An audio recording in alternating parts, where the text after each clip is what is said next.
नमस्कार, स्वागत है आप सभी का। मैं हूं आप सभी के साथ रिया डंगवाल। आप देख रहे हैं एचएनएन न्यूज। उत्तराखंड के चमोली जिले में पीपलकोटी के मायापुर स्थित विष्णुगाड पीपलकोटी जल विद्युत परियोजना की सुरंग में एक बड़े हादसे में 9 लोगों की मौत हो गई है। यह हादसा सिर्फ एक तकनीकी या प्राकृतिक आपदा नहीं है, बल्कि ये उन अनगिनत परिवारों के लिए एक कभी ना भरने वाला जख्म है जिन्होंने अपने घरों में के कुमाऊं सदस्यों को हमेशा के लिए खो दिया। इस भयानक हादसे ने पल भर में कई हंसते खेलते परिवारों को उजाड़ दिया, उनकी दुनिया उजाड़ दी।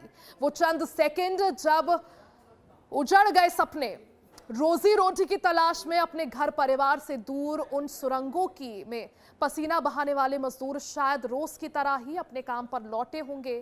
किसी को यह अंदाजा नहीं था कि शाम की वजह अचानक से वो घड़ी आएगी जिसके बाद उनका परिवार हमेशा के लिए समाप्त हो जाएगा। बताया जा रहा है कि सुरंग के भीतर जब अचानक भूस्खलन के बाद पानी भरा और मलबा भरा सैलाब बनकर टूटा, उसके बाद मजदूरों के सामने सिर्फ और सिर्फ मौत का मंजर था। बचे हुए मजदूरों ने भयावह मंजर के बारे में बताते हुए कहा कि पानी और गाद का बहाव इतना तेज था, इतना भयानक था कि संभालने का मौका तक नहीं मिला। तस्वीरें देखिए।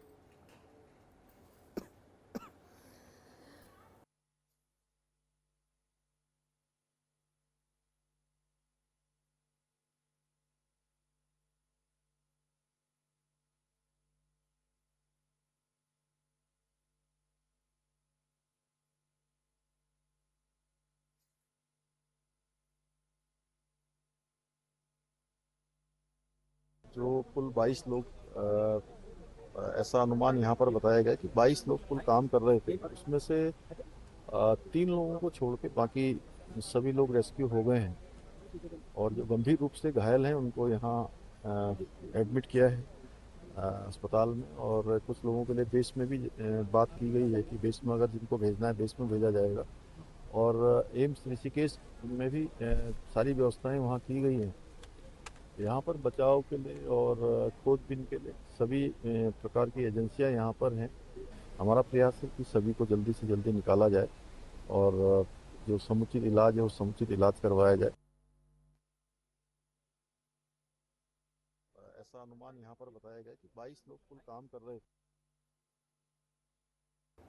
अस्पताल में जाकर उन्होंने घायलों से मुलाकात की और ये वो तस्वीरें जो सामने आई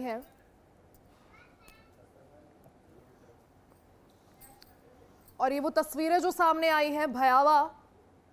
आज जब इतना बड़ा हादसा हुआ, इसी पर चर्चा करेंगे। हमारे साथ हमारे सहयोगी चमोली से नीरज कंडारे जुड़ चुके हैं। सीधा रुख नीरज का करते हैं। नीरज, कब यह हादसा हुआ, क्या कुछ अपडेट मिल पा रही है और क्या अभी भी मजदूर फंसे हुए हैं?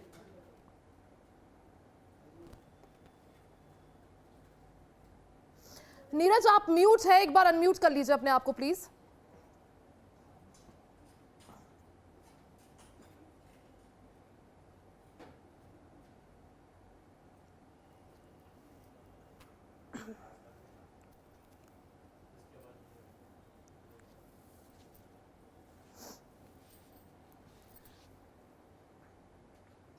चमोली में कल शाम 7 बजे के करीब सुरंग में जो मजदूर काम कर रहे थे वो अंदर ही फंस गए। अचानक से भारी लैंडस्लाइड होती है, पानी भर जाता है। अब कैसे ये चमोली हादसा हुआ ये भी समझिए। अचानक टनल में पानी घुस आया,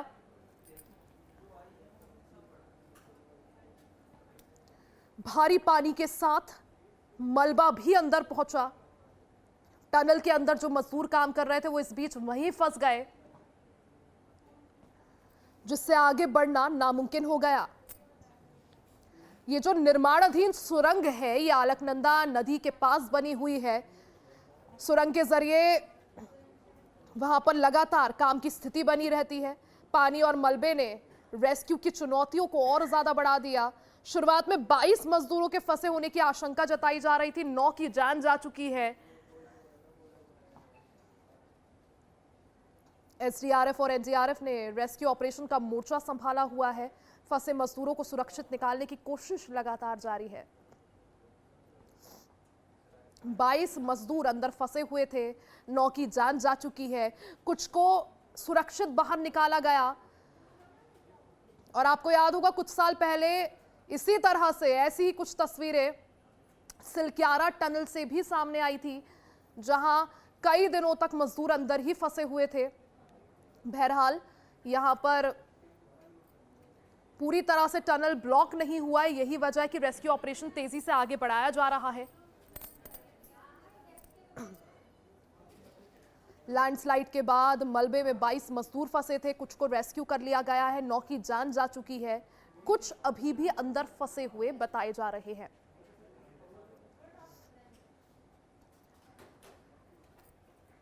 और नीरज कंडारी हमारे सहयोगी एक बार फिर से जुड़ चुके हैं। नीरज, अभी क्या स्थिति है, क्या कुछ अपडेट है आपके पास? अभी भी क्या कुछ लोग हैं जो अंदर फंसे हुए हैं?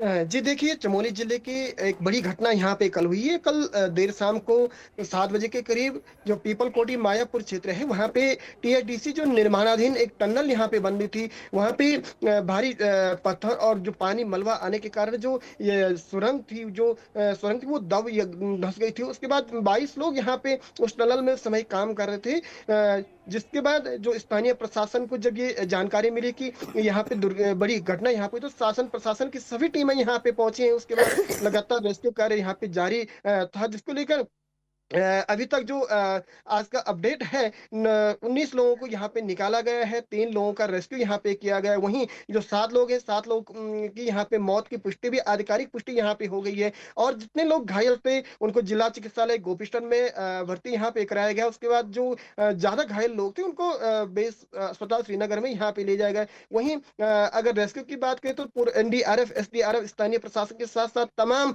संगठन के लोग यहाँ पे मौजूद थे। वहीं पुष्कर सिंह धामी ने जो स्थलीय निरीक्षण आज यहाँ पे क्या है, पूरी टनल का इन्होंने जायजा लेकर जो 3 लोग यहाँ पे फंसे हैं उनका रेस्क्यू अभी भी जारी है। सामने आ रही है, काफी ज्यादा डराने वाली है। कुछ साल पहले आपको याद होगा कुछ ऐसी ही तस्वीरें सिलक्यारा टनल से भी सामने आई थी, जहां कई मजदूर अंदर फंस गए थे, हालांकि सुरक्षित बाद में बाहर निकाल लिया गया था। अभी अगर ये स्थिति देखे, इसके लिए कौन जिम्मेदार, नीरज? जी बिल्कुल, देखिए इससे पहले की बात करें तो सिलक्यारा में यही स्थिति हुई थी। इससे पहले चमोली जिले में रैणी जो आपदा आई थी उसमें भी यही स्थिति हुई थी। रुद्रप्रयाग में भी यही स्थिति हुई थी। और जिस तरह से कल चमोली की जो पीपल कोटी क्षेत्र में एक बड़ी घटना यहाँ पे हुई है, तो यहाँ के जो स्थानीय विधायक हैं लखपत बुटोला ने एक जो आरोप लगाया है, जो टीएचडीसी कंपनी है उसमें एक आरोप लगाया है कि उनके द्वारा जो सुरक्षा के मानक हैं उनको यहाँ पे अवहेलना यहाँ पे की गई है। जो ऑक्सीजन वहां पे होनी चाहिए थी वो ऑक्सीजन की वहां पे कमी थी। और एक बड़ा आरोप ये भी कंपनी पे लगा है कि कंपनी के पास इतना डाटा तक नहीं है कि उनके कितने कर्मचारी यहाँ पे कार्य कर रहे थे। तो कहीं ना कहीं जो टीएचडीसी कंपनी है उस पर एक बड़े आरोप यहाँ पे लगे और कंपनी की जो गाइडलाइन होती है उनका पालन यहाँ पे नहीं किया गया है। यानी कई सारी जो खामियां थी, नीरज, वो यहाँ पर देखी जा रही हैं, समझी जा रही हैं। मुख्यमंत्री पुष्कर सिंह धामी भी आज सुबह सुबह मौके पर पहुंचे, अस्पताल पहुंचकर उन्होंने घायलों का अपडेट लिया, हालचाल जाना। सीएम धामी की तरफ से क्या कुछ टिप्पणी इस बीच की गई है? क्या कुछ आश्वासन यहाँ पर उन परिवारों को दिया गया है जिन्होंने अपनों को खो दिया है? जी बिल्कुल, देखिए सीएम धामी आज 9 बजे करीब पीपल कोटी पहुंचे और जो टनल है जहां पे टनल धसी थी, जहां पे जो मजदूर हैं वहां पे वो फंसे थे, उनके द्वारा उसका स्थलीय निरीक्षण किया गया। उसके बाद जो पीपल कोटी में है, पीपल कोटी में जो रेस्क्यू अभियान है उसकी समीक्षा यहाँ पे की गई। और सीएम के द्वारा लगातार चाहे छत्तीसगढ़ के मुख्यमंत्री हो, झारखंड के मुख्यमंत्री हो, उनसे भी यहाँ पे वार्ता की जा रही है। और उत्तराखंड सरकार के द्वारा जो हर संभव मदद की यहाँ पे बात की जा रही है। तो और वहीं साथ ही साथ जो लगातार रेस्क्यू अभियान है उसको तेजी से युद्ध स्तर पर काम करने के यहाँ पे निर्देश दिए गए हैं। अभी रेस्क्यू कितना आगे बढ़ पाया, नीरज, उसको लेकर क्या अपडेट? जी बिल्कुल, देखिए लगातार कल देर रात्रि से यहाँ पे रेस्क्यू अभियान जारी है। वहीं आज भी लगातार रेस्क्यू अभियान चल रहा है। संभवतः 2-3 घंटों के अंदर जो मिसिंग लोग वहां पे चल रहे हैं उनकी ढूंढ खोज भी यहाँ पे की जाएगी।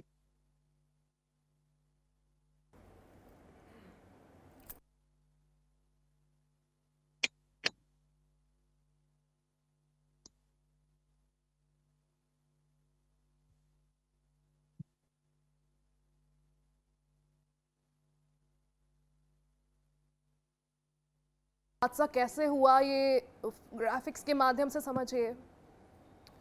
मजदूर फंसे हुए हैं अभी भी कुछ।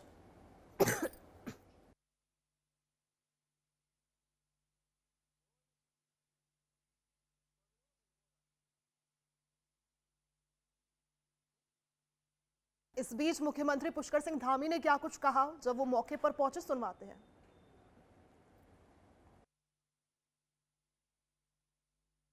जो कुल 22 लोग ऐसा अनुमान यहाँ पर बताया गया कि 22 लोग कुल काम कर रहे थे, उसमें से 3 लोगों को छोड़ के बाकी सभी लोग रेस्क्यू हो गए हैं और जो गंभीर रूप से घायल हैं उनको यहाँ एडमिट किया है अस्पताल में। और कुछ लोगों के लिए बेस में भी बात की गई है कि बेस कल यानी 13 अगस्त को उत्तराखंड के चमोली में बड़ा हादसा हो गया। एक निर्माणाधीन टनल में अचानक से मलबा और पानी आने के बाद वो ब्लॉक हो गया। इस बीच टनल के अंदर जो मजदूर काम कर रहे थे वो वहीं फंस गए। आज सुबह सुबह उत्तराखंड के मुख्यमंत्री पुष्कर सिंह धामी भी वहां पहुंचे। उन्होंने घायल मजदूरों का हालचाल जाना। 9 मजदूरों की जान जा चुकी है। हमारे सहयोगी नीरज कंडारी लगातार मौके पर बने हुए हैं और हमें अपडेट्स दे रहे हैं। नीरज, अभी स्थिति क्या है? मुख्यमंत्री पुष्कर सिंह धामी वहां पहुंचे थे, अभी क्या वो वापस देहरादून के लिए रवाना हो चुके हैं? सीएम धामी ने अधिकारियों को क्या कुछ दिशा निर्देश दिए? जी, बिल्कुल देखिए, पुष्कर सिंह धामी जब निर्माणाधीन जो टनल है जिसमें तमाम जो मजदूर थे वहां फंसे हुए थे, सीएम धामी वहां पहुंचे और जो सुरंग है सुरंग के अंदर तक यहाँ पे गए हैं। उसके बाद क्योंकि वहां जो टनल है उसमें पानी वहां पे भरा था, मलबा पूरा इसमें भरा था। उसके बाद जो वहां के प्रशासन है, प्रशासन के साथ यहाँ पे जो रेस्क्यू अभियान चल रहा था उसका उनका निरीक्षण उनके द्वारा किया गया और उसके बाद जो समीक्षा बैठक की गई है, तमाम प्रशासनिक अधिकारी यहाँ पे मौजूद थे, आपदा सचिव यहाँ पे मौजूद थे और जो 3 से 4 लोग यहाँ पे अभी मिसिंग चल रहे हैं, उनकी ढूंढ खोज उनको करने के लिए यहाँ पे उनको गाइडलाइन यहाँ पे जारी की गई और युद्ध स्तर पर कार्य करने की यहाँ पे सभी जो प्रशासन के लोग हैं, चाहे आप एनडीआरएफ हो, एसडीआरएफ हो, स्थानीय प्रशासन हो, चाहे आईटीबीपी की टीमें हैं, उनको यहाँ पे युद्ध स्तर पर कार्य करने की बात सीएम धामी के द्वारा की गई है। ऐसे हादसे, क्योंकि उत्तराखंड एक ऐसा राज्य है जो काफी संवेदनशील है, लैंडस्लाइड हो, भारी बारिश हो या जगह जगह हम देखते हैं ऐसे हादसे आए दिन होते हैं। अब ऐसे में आगे चल के ऐसे हादसे ना हो। आपने खुद ही थोड़ी देर पहले जिक्र भी किया था, इससे पहले जोशीमठ में ऐसी तस्वीरें देखने को मिली थी, उससे पहले सिलक्यारा टनल में भी ऐसा ही कुछ मंजर था। आगे चल के ऐसे हादसे ना हो, इसके लिए क्या कुछ तैयारी सरकार की तरफ से? देखिए, बिल्कुल ये आपने अहम सवाल इस तरह किया है। हमने सिलक्यारा की बात इससे पहले की थी, रैनी आपदा की बात हमने की थी, रुद्रप्रयाग में जो एक ब्रिज था उसकी बात हमने पहले की थी। जब ये घटनाएं होती हैं, शासन प्रशासन ऐसी कोशिश करता है कि भविष्य में ऐसी बातें न हो, ऐसी घटनाएं न हो, लेकिन जब 1-2 दिन बीत जाते हैं, 1 महीना बीत जाता है, सालों बीत जाते हैं, उसके बाद फिर से दोबारा ऐसी सिचुएशन यहाँ पे आती है, ऐसी दुर्घटनाएं यहाँ पे हो जाती है। उसके बाद फिर हमारा जो शासन प्रशासन है वो एक बार फिर से सक्रिय हो जाता है। लेकिन एक बड़ी नाकामी इसको हम कह सकते हैं, एक बड़ी लापरवाही इसको कह सकते हैं। हम उत्तराखंड में लगातार ऐसी दैवीय आपदा होती रहती है और आज तक जितने भी चाहे प्रशासन हो चाहे सरकारें हो, उनके द्वारा अगर सही ढंग से इसकी मॉनिटरिंग की जाती तो ऐसी नौबत ना आती, ऐसे घटनाएं यहाँ पे दोबारा नहीं हो पाती। नीरज, देखिए, इस तरह की जो आपदाएं होती है, ये जो सिचुएशंस होती है, जैसा यहाँ हुआ, ये कोई आपदा नहीं थी। लैंडस्लाइड होती है, पानी भर जाता है, निर्माणाधीन टनल में लोगों का फंस जाना, मजदूरों का फंस जाना। नीरज, क्या समझा जाए इसके लिए? कई लोग जो है वो विकास को भी जिम्मेदार मानते हैं, विकास और साथ में अपने पहाड़ों की रक्षा, अपने पहाड़ों का संरक्षण, वहाँ की जो खूबसूरती है उसका संरक्षण और वहाँ का जो एक इकोसिस्टम है उसका संरक्षण, इन दोनों चीजों को एक साथ आगे कैसे बढ़ाया जाए? देखिए, कहीं ना कहीं जो पहाड़ी क्षेत्र है, पहाड़ी क्षेत्र में भौगोलिक परिस्थितियां जिस तरह से लगातार आपने देखा होगा कि लगातार यहाँ पे ऐसी घटनाएं होती जा रही हैं। जो पहाड़ हैं उनको खोदकर बड़ी सुरंगें यहाँ पे बनाई जा रही हैं, तो ऐसे में कहीं ना कहीं जो पहाड़ी क्षेत्र है वो नाजुक यहाँ पे बनता जा रहा है। लगातार मूसलाधार बारिश यहाँ पे होती रहती है क्योंकि जुलाई से और सितंबर का जब महीना होता है, मानसून का सीजन होता है, तो तमाम जो पहाड़ियां हैं, तमाम जो चट्टानें हैं वो खिसक के आ जाती हैं। वहीं अगर रेलवे की अब बात करें तो जो रेलवे की टनलें हैं यहाँ पे पूरी सुरंगें यहाँ पे बनी है। ऊपर से जो पहाड़ पे काट के यहाँ पे सुरंगें बनी है, तो कहीं ना कहीं भविष्य में एक बड़ी चुनौती सरकार और शासन प्रशासन और जो पहाड़ का जो क्षेत्र है उसको भी एक बड़ी चुनौती यहाँ पे है, क्योंकि स्लाइडिंग एरिया यहाँ पे है। तो ऐसे में एक तरफ विकास और एक तरफ जो पहाड़ की जो जर्जर स्थिति है उसको बचाने के लिए एक बड़ी कवायद की यहाँ पे जरूरत पड़ेगी। देखिए, कोशिशें जारी है। मुख्यमंत्री पुष्कर सिंह धामी ने भी आज सुबह सुबह पूरा मोर्चा संभाला, घायल जो थे उनसे मुलाकात की, साथ ही मुआवजे का भी ऐलान कर दिया है जिन लोगों की जान इस हादसे में गई है।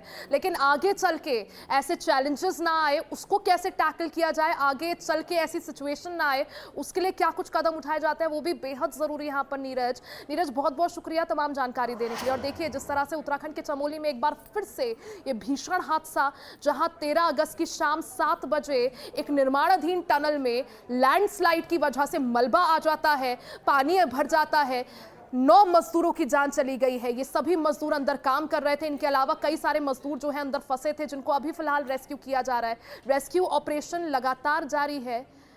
और जो बद्रीनाथ से विधायक हैं वो हमारे साथ जुड़ गए हैं। बहुत बहुत स्वागत है सर आपका। सर, उत्तराखंड ने कई ऐसी आपदाएं देखी है, चाहे सिलक्यारा टनल दुर्घटना हो या फिर जो है रैनी गांव में जो आपदा आई थी, वो किसी से छुपी नहीं है। सर, विकास के कई लोग जिम्मेदार मानते हैं इसके लिए, कैसे जो है विकास और जो हमारे पहाड़ों का संरक्षण है उसके साथ एक समन्वय बनाया जाए? देखिए, लगातार पहाड़ों में हो रही इस तरह की घटनाएं बहुत दुखदपूर्ण है। बहुत सारे लोगों की जानें गई हैं। बहुत सारे प्रदेशों के लोग यहाँ पे काम कर रहे थे और कल रात भर हम वहाँ पे रेस्क्यू में थे। बहुत सारे मेहनत करने के बाद प्रशासन के साथ मिलकर के जो हम कर सकते थे वो किया गया। लेकिन मैं आपको एक चीज जरूर कह सकता हूँ कि ये घटना इस साइड पे पहले हुई है, पिछले साल हुई थी और उस समय सैकड़ों लोग जख्मी हो गए थे। कल भी हम गए तो वहाँ पे जो कमियां दिखाई दी, हमको पता चला है, उसको लेकर के एक मैंने मुख्यमंत्री जी से भी कहा, मुख्यमंत्री जी को कि एक मजिस्ट्रेट जांच होनी चाहिए।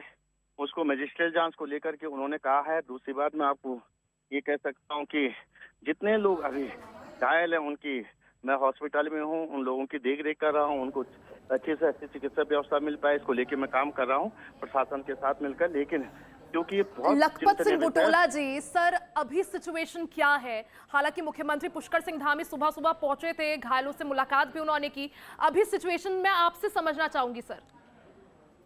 देखिए, अभी जो स्थिति है वो नॉर्मल एक प्रकार से वहाँ पे काम चल रहा है। टनल में तो जो फंसे हुए लोग हैं, कितने क्या स्थिति है, परिस्थिति है, उसको लेकर के लगातार सर्च ऑपरेशन चल रहा है। हॉस्पिटलों में लगातार जो लोग यहाँ पे आए हैं उनका वो किया जा रहा है जी, और उन लोगों के इलाज के लिए लगातार यहाँ पे पूरा प्रशासन लगा हुआ है। और पुनः मैं आपसे ये कहूंगा कि शाम तक यहाँ इसलिए पता चल पाएगी कितने लोग हताहत हुए, कितने की मृत्यु हुई, कितने लोग घायल हुए हैं। ये तमाम चीजें शाम तक पता चल जाए। लेकिन मैं आपको जरूर इतना बता सकता हूँ कि बहुत घोर लापरवाही का नतीजा है और इस लापरवाही की वजह से ये घटना हुई है।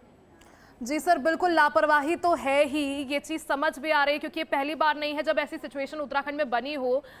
लखपत सिंह बुटोला जी, बहुत बहुत शुक्रिया सर समय देने के लिए, हमारे साथ जुड़ने के लिए। तो बद्रीनाथ से विधायक लखपत सिंह बुटोला जी को आप सुन रहे थे, वो कह रहे थे कि लापरवाही की वजह से यह हादसा हुआ है। यहाँ पर सरकार की नाकामी और फेलियर भी इसके लिए जिम्मेदार है। बहरहाल मुख्यमंत्री पुष्कर सिंह धामी ने आज सुबह सुबह मौके पर पहुंचकर घायलों से, पीड़ितों से मुलाकात की, उनका हालचाल जाना। जिन लोगों ने इस हादसे में अपनी जान गंवाई है उन लोगों के परिजनों के लिए मुआवजे का भी ऐलान किया। सरकार का तर्क है कि हर जरूरी कदम उठाया जा रहा है। इसी के साथ इस खास पेशकश में फिलहाल के लिए बस इतना ही। बने रहे हमारे साथ, देखते रहे HNN न्यूज़।